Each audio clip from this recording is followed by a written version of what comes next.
Hola Mauro, hola María, un saludo ahí para toda la gente de la aristocracia de Nacional Esquel y volvemos una vez más con esta columna dedicada a la ciudadanía digital. Como recordarán, estuvimos charlando sobre alfabetización mediática e informacional, estuvimos hablando sobre los desafíos que implica esto de convivir en línea y, bueno, las interacciones, las nuevas prácticas, hablamos del sharing, del oversharing, hablamos de la ludopatía digital, los juegos, las apuestas en línea. Y hoy vamos a tener un tema que creo yo que es fundamental y que atraviesa a quienes son padres, madres, tíos, abuelas. Atraviesa también a quienes se están formando como docentes, a quienes ya son docentes y creo yo a cualquier persona adulta que de algún modo tiene algún tipo de responsabilidad con quienes son niños, niñas y adolescentes, porque interactúan cada vez más jóvenes. Es más, sin ir más lejos, un estudio reciente de UNICEF identifica que en promedio el primer celular con internet al que acceden es a los 9,6 años de edad. O sea, estamos hablando de niños y niñas muy jóvenes que ya acceden a sus celulares en nuestro país. Entonces, ahí de algún modo se generan impactos en su identidad, en su forma de vincularse, en cómo van construyendo su subjetividad. Y para eso hoy tenemos una invitada especial que se llama Ana Bloch. Ana es doctora en psicología, es especialista en psicología clínica en instituciones y en comunidad, es docente de la Cátedra de Intervenciones en Niñez y Adolescencia de la Universidad Nacional de Rosario, es investigadora, directora del Centro de Estudios de Psicoanálisis de Argentina, codirige la maestría en psicoanálisis con niños, publicó artículos, libros, ha colaborado, la verdad que da distintas charlas, orienta a quienes estudian psicología, pero también a quienes eligen ser docentes y a familias. Súper interesante, así que te agradecemos, Ana, por estar aquí con nosotros y te damos la bienvenida a la aristocracia. Hola Juan Ignacio, muchas gracias a ustedes por la invitación, es muy importante lo que están haciendo. Bueno, la primera pregunta que surge, quizás sin ir demasiado teórico, pero sí como para poder entender, porque para ustedes que viven en el mundo de la psicología es súper cotidiano, pero ¿qué implica esto del proceso de subjetivación de personas en desarrollo, de niños, niñas y adolescentes? Bueno, mirá, escuchándote pensaba mientras hablabas, ¿no? Los chicos y chicas tienen su primer celular a los 9 años, pero el gran tema que tenemos hoy es el de que ya nacen, con las tecnologías, digamos, preexistiéndolos. Entonces, este es el gran cambio epocal que estamos viendo, porque recién ahora estamos viendo en los jóvenes, en el final de las adolescencias, qué pasa con la subjetividad de quienes han nacido, que es lo que se llaman nativos digitales, ¿no? Quienes han nacido con las tecnologías, porque aunque no tengan su celular, las mamás dan de amamantar mirando su celular y los bebés inmediatamente vemos que inmediatamente dirigen la mirada hacia la pantalla. Entonces, lo que venimos pensando y planteándonos a lo largo de ya hace muchos años, ¿no? Desde los inicios de la aparición más masiva de las tecnologías, desde la cátedra Intervenciones que nombrabas, es justamente cómo se produce, que es el gran desafío, ¿no? Poder entender cómo se produce la subjetividad con este nuevo elemento que viene a inundar las vidas, diría, de un modo completamente nuevo en la historia de la humanidad. Viste que hay quienes hablan de que estamos ingresando o que estamos en un periodo, en una nueva era geológica, una nueva era, ¿no? La era del antropoceno, porque en la aparición de estas tecnologías, porque tecnologías hubo siempre y siempre produjeron cambios, pero estas parecen penetrar en un nuevo modo de vivir, en un nuevo modo de subjetivarse, en un nuevo modo de existencia, mucho más abrupto, mucho más fuerte que, lo que fue hasta ahora la humanidad, digamos, de la cultura occidental como la conocemos, ¿no?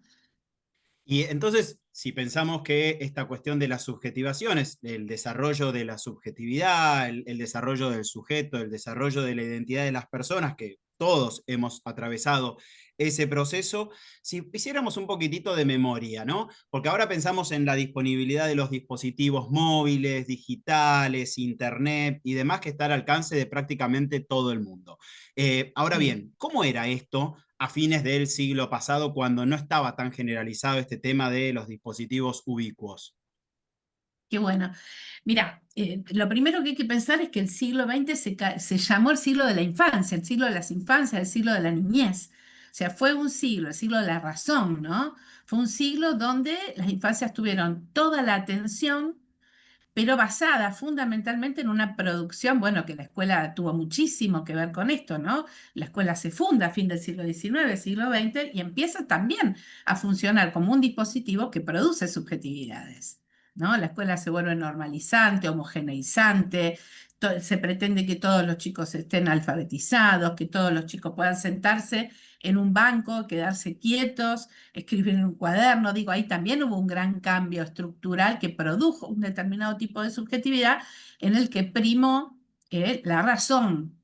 Estamos en un momento completamente distinto en ese sentido, donde hay una ruptura de esa racionalidad y de esa homogeneización que se planteaba en el siglo XX. Por eso es tan grande el cambio. Todos los cambios del siglo tienen grandes cambios para la subjetividad. Nosotros decimos, ¿no?, que la subjetividad tiene que ver con una producción que está ligada a un tiempo histórico y a un territorio, porque el territorio también produce subjetividad. Ahora, ¿qué pasa con la vida híbrida que vamos empezando a tener, que ahora lo explico, lo comento un poquito? Este, ¿Qué está pasando? La territorialización se está perdiendo. Lo que se pierde es el territorio con la globalización, con lo cual se pierden muchos factores que tienen que ver con la producción de identidad. Se pierden o se modifican, ¿eh? En todo caso, se va produciendo una identidad que tiene más que ver con lo global que con el territorio. Entonces, lo que se pierde son las particularidades, las características de la población en este sentido. Entonces, tenemos un cambio enorme para el cual la escuela no está preparada, porque la escuela fue preparada para el siglo XX y para la edad de la razón. Entonces ahí hay una gran pregunta que ¿qué puede hacer la escuela en este contexto? Pero lo primero que tenemos hoy son estos chicos con infancias en las que la diferencia entre la realidad material o presencial, que podemos llamar, y la virtual empieza a indiferenciarse. Y esto es lo que nos resulta tan difícil de abordar, porque nosotros, los adultos que no nacimos con las tecnologías, tenemos clara la diferencia entre la realidad material y la realidad virtual. No es lo que estamos viendo en las infancias. Esto que se llama la hibridación de la vida, la colonización de lo vivo, que yo trabajo y conozco a Miguel Benazayá, que trabaja este abordaje, ¿no?, de la posibilidad de pensar la colonización de la vida. Me parece que es una perspectiva la que él tiene muy interesante, porque de alguna manera va modelizando la producción de subjetividad a puntos insospechados hasta ahora, ¿no? Vos Ibas a decir algo. hace un rato planteabas algo interesante de la mamá cuando está amamantando tiene el celular, el papá también cuando está acompañando tiene el celular y ese bebé interactúa casi inconscientemente con las pantallas, cosa que yo pensaba, bueno, en la década de los 90 teníamos la televisión, pero la televisión tenía un lugar fijo, un punto de encuentro que nos atraía ocasionalmente, o sea, no era algo que lo podíamos llevar con nosotros. Entonces, una pregunta que surge es, ¿qué cambia en la cotidianeidad, en esas prácticas, en esas interacciones en una persona ya culturalizada, que me empieza a culturalizar a mí, y yo de algún modo, inconsciente o conscientemente, termino reproduciendo esas prácticas? ¿Cómo me cambia eso? Sí, qué buena pregunta. Mirá, yo creo que cambia en todo, prácticamente en todo, porque no es lo mismo mirar una pantalla, como vos decís, durante un tiempo, a tener la vida colonizada o hibridada.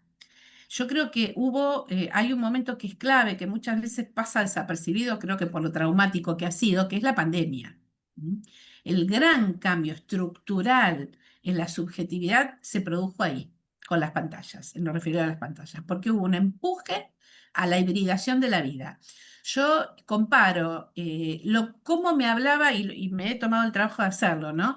El modo discursivo, cómo me hablaba un pacientito para hablar de las tecnologías antes de la pandemia y cómo te habla hoy. Y ¿Cómo si vos cambió? analizás ese modo discursivo, el chico te dice, te va contando lo he buscado en los registros, cómo él va pasando de la realidad material a la virtual y cómo vuelve a la realidad material, qué sé yo. Un ejemplo, eh, un niño que me dice, bueno, estoy matando, pero me cuenta cómo está en un juego, mato, y yo lo miro con cara de, ¿qué estás haciendo? ¿Estás matando? ¿Qué te pasa con esto? ¿No?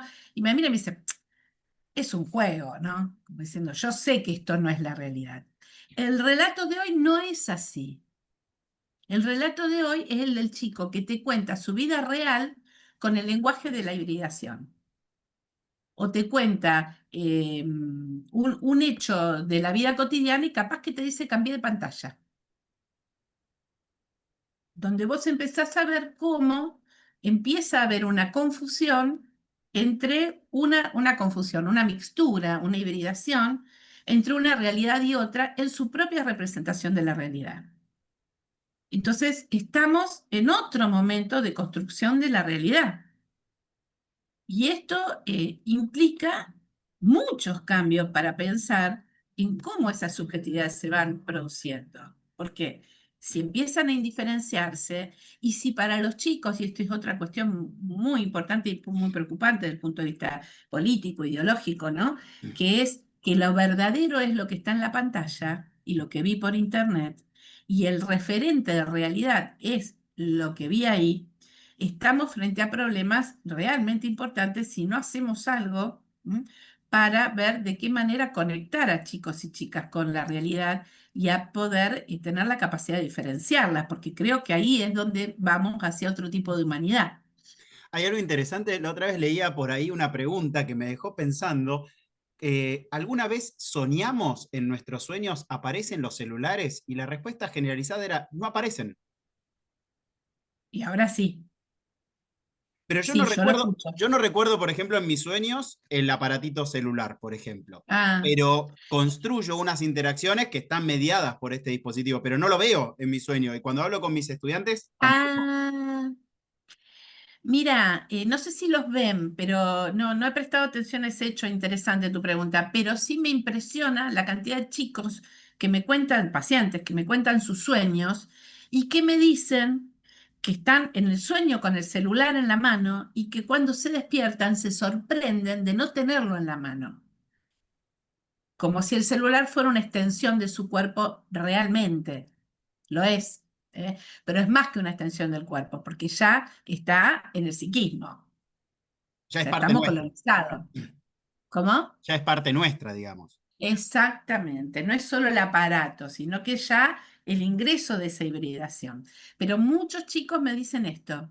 Soñé, estaba con el celular en la mano, estaba haciendo tal cosa, me desperté y me sorprendí de no tenerlo en la mano. También Van varios pacientes que escucho decir eso. lo que he Sí, escuchado en estudiantes que, por ejemplo, por las noches, en algún momento, se despiertan y se sienten con un arma y que están disparando para todos mm, lados o reaccionando así porque perdieron en una apuesta y empiezan a los gritos. Esta cuestión, sí, a mí me parecía interesante en una de tus charlas que vos planteabas estos aspectos fundantes, ¿no? De la identidad de niños y niñas, de la cuestión del juego material y simbólico y también de esa capacidad de soñar y es como hay una invasión, ¿no? Esa hibridación es como una especie de invasión en donde ya no hay un corte como había antes de la pandemia, tal vez, bueno, hasta acá lo digital y después arranca lo digital. Ahora como que hasta nos ha aplastado. sí, sí. Mira, justo ayer terminé de escribir un libro que ya va a salir publicado, en el que trabajo tres elementos que intervienen en la elaboración psíquica, que son el juego virtual, el jugar virtual, el jugar material y el sueño. Y ubico el jugar virtual como en un interregno entre el soñar y la realidad. O sea que tu pregunta tiene mucho que ver con esto. ¿Por qué? Porque el jugar virtual tiene elementos tanto del soñar como del jugar presencial. Entonces está un poco como en el medio del camino, porque ofrece, que esto es interesante, ofrece un universo onírico al mismo tiempo. Es lo más onírico, yo pongo ahí en el libro, es lo más onírico que tiene la realidad, la realidad, la vigilia. Pero, ¿qué pasa? La virtualidad ofrece algo que me evita un trabajo psíquico y ahí es donde estamos complicados. Estamos en el punto de la subjetividad y del aprendizaje y de los conocimientos en el que más complicados estamos, es en la comodidad que nos genera la virtualidad, que permite tantas delegaciones de funciones que terminamos no produciendo, termina afinándose, digo yo, la simbolización y la imaginarización, la creatividad, la fantasía, todos estos elementos, como los da la virtualidad, se van afinando en las posibilidades del niño y de la niña de poder producirlos. Y ese es el mayor problema, que a todos nos va, adultos también, nos va quedando cómodo esto.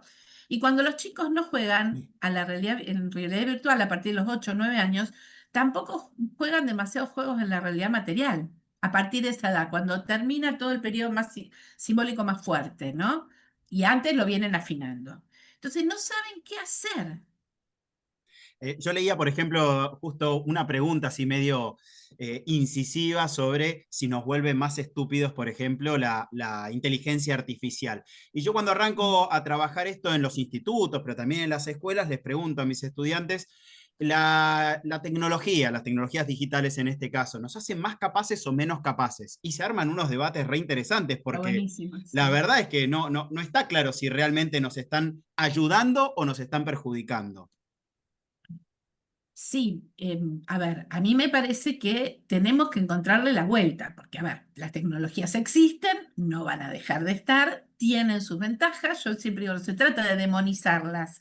El tema es qué posición tomamos frente a las tecnologías. Me parece que tu pregunta es incisiva, como decís vos, justamente porque hace lo que me parece que hay que hacer en este momento, que es llevarnos a tener una posición crítica respecto del uso.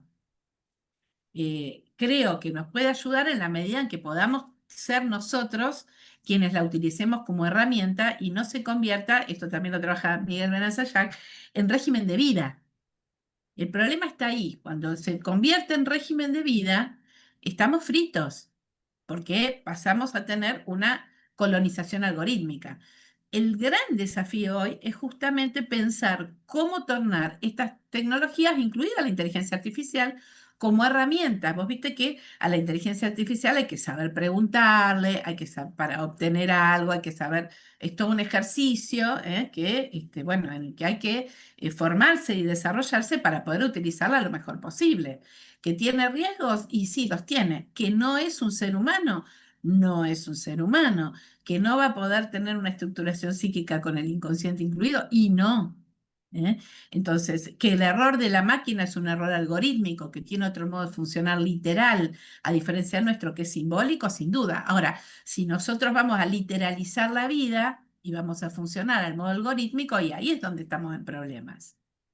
Y yo creo que le podemos sumar otra pata a toda esta cuestión en el proceso de subjetivación de niños, niñas y adolescentes. Es algo que vos Sí. planteabas el otro día en esa charla, que hablabas de la intimidad exhibida. O sea, esta necesidad de Ah, sí. oversharing sería como el otro concepto que también se maneja bastante, en esta necesidad que tenemos las personas, no solamente quienes están desarrollándose como sujetos, sino en general de andar compartiendo. Y si no mostramos, no somos, ¿no? Pero el impacto, el nivel de exhibición, de exposición que tienen niños, niñas y adolescentes, el otro día en una de las charlas con la referente de educación de Faro Digital, dice, ahora tenemos infancias que tienen el 100% de su vida digitalizada en dispositivos, por lo general, de los adultos. O sea, ha Sí, trastocado por completo el lugar de su imagen exhibida en pantallas. sí. Sí, sí, ahí tenemos problemas gravísimos, sobre todo lo vemos en las problemáticas adolescentes. ¿eh? Esta idea de, por ejemplo, ¿no? Cirujanos plásticos que vienen a contar que las chicas van a buscar hacerse una cirugía para parecerse a su filtro, con una crisis de identidad impresionante, ¿no? Que parece que la verdad de su rostro se la devuelve el filtro y no su propia imagen. O sea, cómo cuesta hoy construir, reconstruir, porque todos tenemos una imagen que está compuesta por la imaginación y la simbolización. Cómo reconstruimos la imagen en lugar de a través de la imaginarización que hacemos de nuestro propio rostro, por ejemplo, en este caso, nuestro propio cuerpo, para que sea la pantalla la que me brinde la imaginarización que yo debería tener de mí misma. ¿no? Entonces ahí tenemos, bueno, por supuesto hay problemáticas que son más del siglo XX, como la anorexia y la bulimia, que siguen estando, pero están referidas ahora a esa imagen virtual que encuentro en la pantalla, y cómo esto nos lleva a, por ejemplo, querer operarme, y por supuesto nunca llegar al ideal. Porque lo que se muestra en la pantalla es una idealización en la que no aparece lo que los psicoanalistas llamamos la castración, la falta, la frustración, arreglárnosla con los problemas que trae la vida. Y esto es lo más complicado, porque de alguna manera el problema empieza a ser vivir en la realidad material. Un desafío, ¿Cómo vivo? ¿Cómo? un desafío, digo. Un desafío, ¿cómo vivo en esta realidad que es imperfecta, que es material, que me choco con las cosas cuando camino, ¿no? ¿Cómo vivo en este mundo? Que tengo conflictos con el otro. ¿Cómo vivo? ¿Cómo repercute? Yo creo que este es el gran problema, ¿no? ¿Cómo repercute esa virtualidad en la vida material? Porque además es una realidad virtual que está muy colmada, y este es otro punto, de ingredientes que tienen que ver con la crueldad, que tienen que ver con este tema de los haters, que tienen que ver con una disposición a que la humanidad se maneje a través de este modo de relacionarse, ¿no? Que por supuesto no es inocente y tiene que ver con un plano y un proyecto que tiene que ver con producir estos sujetos consumidores, que a través de que solo encuentran satisfacción en el consumo, ¿no? Yo estuve trabajando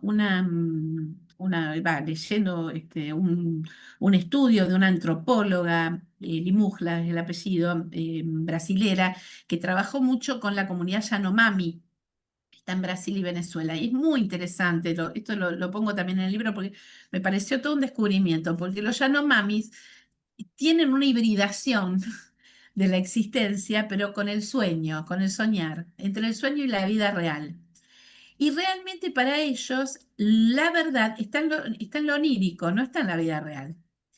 Y es muy interesante porque esa justaposición de realidades que se produce para nosotros, para los chicos, entre la hibridación de la vida y la realidad, ellos la producen con lo onírico. Pero ¿qué pasa? Dentro de ese material onírico no está la crueldad como eje. Entonces cambia el tipo de producción de subjetividad. Estamos conversando con Ana Bloch, ella es directora en psicología, docente universitaria, investigadora. Ana, para ir a lo concreto, ¿no?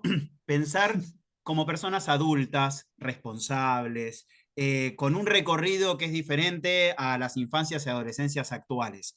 Me parecía súper interesante lo que vos planteabas el otro día entre, bueno, vamos a ir a pensar y a definir qué no hacer y qué sí podemos hacer. Vos Mm. arrancaste al revés, pero yo quiero cambiar el orden y quiero decir, bueno, algo decías recién, ¿qué no debemos hacer? Una de las cosas que decías recién es no demonizar las tecnologías digitales. ¿Qué Sí. otras cosas no debemos hacer? Mira, yo creo que no hay que patologizar también, porque ahora, así como surgen todos estos nuevos términos, también surgen términos que tienen que ver con patologizaciones, ¿no? El otro día decía en una nota, bueno, están las ludopatías. Bueno, a ver, hay chicos que pueden tener una posición adictiva, por ejemplo, a las tecnologías, pero hay muchos que en realidad eso que consideramos patológico ya pasa a ser el orden de la vida natural, digamos, que es lo normal, lo que es transitado por la mayoría de los individuos. Entonces ahí hay que tratar de no patologizar la ludopatía. Bueno, va a ser ludopatía, no todo chico que esté jugando juegos de apuestas en línea va a tener una ludopatía. ¿Mm? Entonces ahí hay que tener cuidado con la patologización. Hay que tener cuidado con la punitivización también. Creo que no se trata tampoco de estar todo el tiempo juzgando al chico que está jugando y que está enganchado, porque esa es su realidad hoy. En todo caso, el gran desafío ahí es ver cómo desarrollar en ellos una conciencia crítica respecto del uso de la herramienta. ¿Mm? Digamos, poder pensar cómo no ser ordenado por la máquina, sino poder darle órdenes, poder pedirle cosas a la máquina, ¿no? Poder utilizarla como medio. Pero para eso hace falta una enseñanza digital. Yo creo que hoy las escuelas tendrían que tener, y las familias a su cargo, no solo la enseñanza del día a día de la cultura, sino la enseñanza digital. Es imperioso que tengamos y que pensemos cómo producir, que mucha gente lo está haciendo, pero digo, es imperioso que se ingresen los programas de las escuelas, cómo producir una enseñanza digital como contenido ya transversal, porque esto atraviesa todos los órdenes de la educación. Entonces, ¿qué hacemos? Dejamos que es una posibilidad, dejamos los celulares en la puerta de la escuela. Y ahí vamos con una perspectiva más punitivista, si querés, más cercenadora, ¿no? Los dejamos en la puerta. Bueno, no digo que no, ¿eh? No digo que no, creo que hay un mix acá. ¿M? Pero también tenemos que enseñarle a desarrollar una actitud crítica hacia esos contenidos, porque si no estamos fritos. Este es el gran problema. También hablabas de promover de algún modo el despliegue simbólico y corporal, esta cuestión de la Sí, realidad y el juego material y simbólico que queda medio corrido a un segundo plano producto de las tecnologías digitales. O sea, ¿qué implica? Generar como sí, rutinas, momentos. sí, sí, eso es muy importante, porque ¿qué pasa? En realidad la tecnología le queda cómoda a los chicos, pero también nos queda cómoda a los adultos. Entonces, cuando el chico no está el otro día en una investigación que hacemos en la escuela, ¿no? Dos chicos le preguntábamos cuándo dejaban de jugar. Nos sorprendió mucho a las pantallas, nos sorprendió mucho que no eran los padres los que venían a limitar el horario. Dos chicos dijeron, me aburro, hay un momento en el que me aburro. Bueno, ¿y qué haces cuando salís de pantalla? Nada. Molesto a mi hermano, decía uno. O sea, no hay desde los adultos propuestas que sí hubo en el siglo XX, lúdicas, digo, no hay de una forma exagerada, por supuesto que hay mucha gente que lo sostiene, ¿no? Pero no hay una atracción a la materialidad y al en contacto con los materiales y con los espacios. Yo desde que empezó todo este tema de las tecnologías, al principio incluí una computadora en el consultorio. Después la saqué. Después la saqué porque era imposible trabajar muchas veces, salvo en la pandemia que no tuvimos alternativa. Y mi trabajo consiste, por ejemplo, en armar espacialidades entre otras cosas, ¿no? Por supuesto, pero ¿para qué? Para armar la superficie psíquica se crea a partir del armado de la superficialidad en la materialidad. Entonces, con los chicos yo trabajo para, qué sé yo, armar castillos, si traen un autito, armo pistas, o sea, cualquier muñequito, cualquier elemento que utilice, construyo con ellos espacialidades. Esto es fundamental. Los famosos rincones del jardín de infantes. ¿Eh? Tal Los cual. rincones del jardín de infantes utilizados en todos los escenarios, incluida la primaria, incluida la secundaria, otro tipo de espacialidades. Pero tengo que construir espacialidades para que mi cuerpo, que esto es lo que más elude la pantalla, entre a jugar. Porque no tener un registro y un esquema corporal genera efectos psíquicos realmente adversos. Y ahí ¿Mm? aparece la mediación parental, maternal en el acompañamiento del uso de las pantallas, o sea, esa complementariedad offline y online, estar como siempre mediado o acompañado por papá, mamá, tutor, con quien vivan.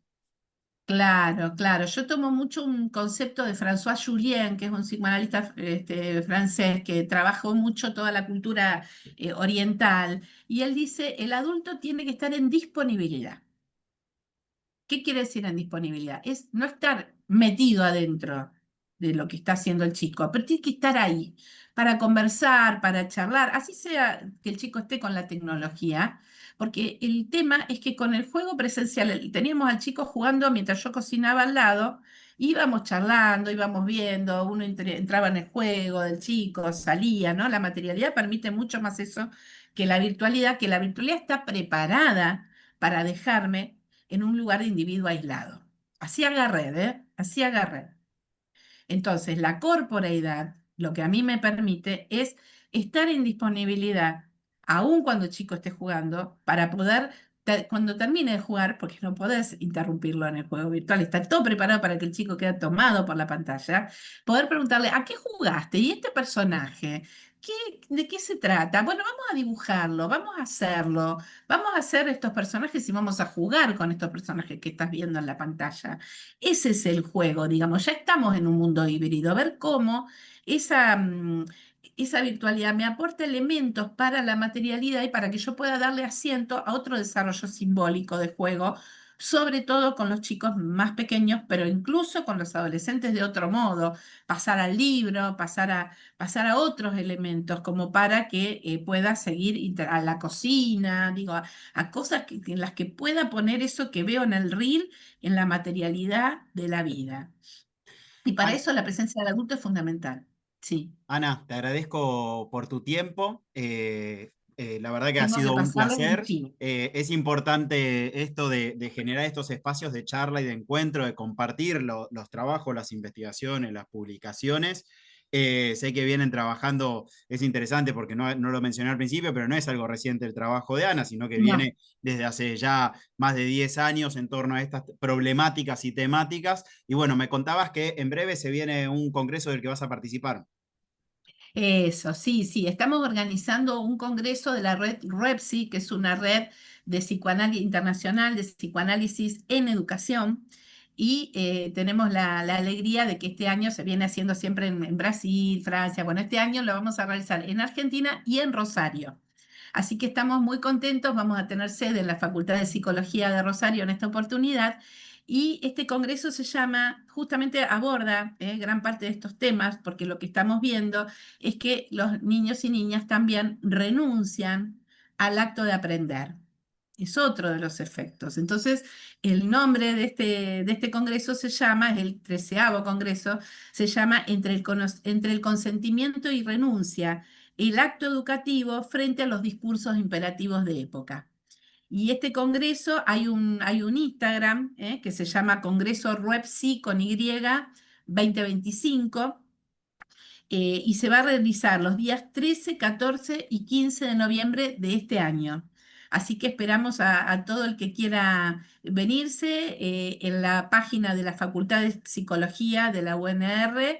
Encuentran el programa, el material en el Instagram también, y vamos a estar, para los que son de afuera, vamos a estar bueno, subiendo lugares donde poder alojarse. Estamos un poco programando las visitas y bueno, y lo que vaya a ser también el encuentro con la ciudad y con la población. En la Facultad de Psicología somos una comunidad realmente muy numerosa, así que bueno, estamos todos esperando la visita y la llegada de quienes quieran acercarse.